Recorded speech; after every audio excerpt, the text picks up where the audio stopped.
আগামী বছরের হজ ব্যবস্থাপনা যেন আরও নির্বিঘ্নে সম্পন্ন করা যায়, সেজন্য মন্ত্রণালয় এখন থেকেই প্রস্তুতি নিতে শুরু করেছে। প্রিয় দেশবাসী, জুলাই গণঅভ্যুত্থানে তরুণ শিক্ষার্থীদের পাশে ঢাল হয়ে দাঁড়িয়েছিলেন আমাদের বাবা মা ও শিক্ষকরা। আমাদের বাবা মায়েরা তাদের সন্তানকে বহু কষ্টে বড় করে বিশ্ববিদ্যালয়ে পাঠায়। লেখাপড়া শেষ করে অনেক ছাত্র অসুস্থ হয়ে বের হয়। এর কারণ আবাসিক হলের নোংরা পরিবেশ, খাবারের নিম্নমান, তার উপর দলীয় সন্ত্রাসীদের দমনপীড়ন।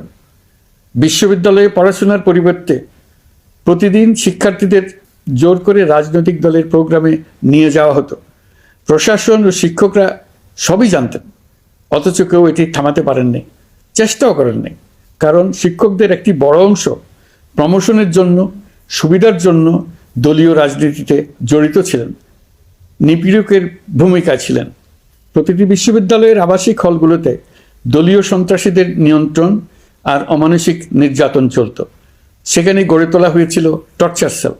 অন্তর্বর্তী সরকার প্রতিশ্রুতিবদ্ধ যে আমরা আর কখনো শিক্ষা প্রতিষ্ঠানগুলোকে এমন কোনো রাজনীতি দ্বারা কলুষিত হতে দেব না যা পড়াশোনার পরিবেশ নষ্ট করে, তরুণদের জীবন ধ্বংস করে। বাবা মায়েদের যেন সন্তানকে বিশ্ববিদ্যালয়ে পড়তে পাঠিয়ে আর কখনো শঙ্কায় থাকতে না হয়।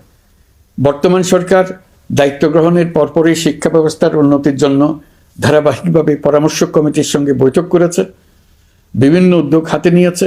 বিদ্যালয়গুলোতে শিক্ষার মান কিভাবে বাড়ানো যায় সে বিষয়ে বিভিন্ন উদ্যোগ নেওয়া হচ্ছে। সরকার কিছুদিন আগে সারা দেশের সরকারি প্রাথমিক বিদ্যালয়ের সব প্রধান শিক্ষকের বেতনের গ্রেড এক ধাপ বাড়িয়ে 10ম গ্রেড করার সিদ্ধান্ত নিয়েছে।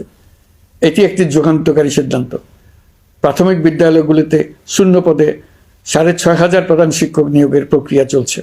প্রাথমিকের পড়াশোনার পদ্ধতিগত পরিবর্তনের দিকেও আমরা মনোযোগ দিচ্ছি। সব স্কুলে ইন্টারনেট সংযোগ ও মাল্টিমিডিয়া শ্রেণীকক্ষ তৈরির নির্দেশ দেওয়া হয়েছে।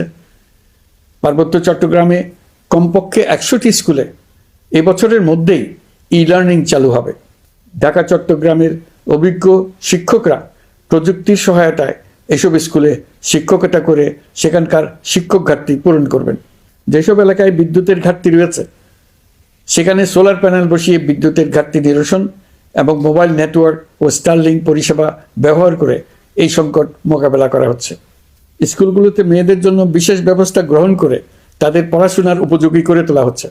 স্কুলের অবকাঠামোকে নারীবান্ধব করে তুলতে স্কুল ভবন নির্মাণের সময় কমিটিতে নারী স্থপতি রাখার নিয়ম করা হয়েছে। আমাদের লক্ষ্য হলো স্কুল ভবনের ডিজাইন থেকে শুরু করে পড়াশোনার পরিবেশ চিন্তাভাবনায় মেয়েদেরকে বিশেষভাবে গুরুত্ব দেওয়া, যাতে তারা ব্যক্তিগত নিরাপত্তাও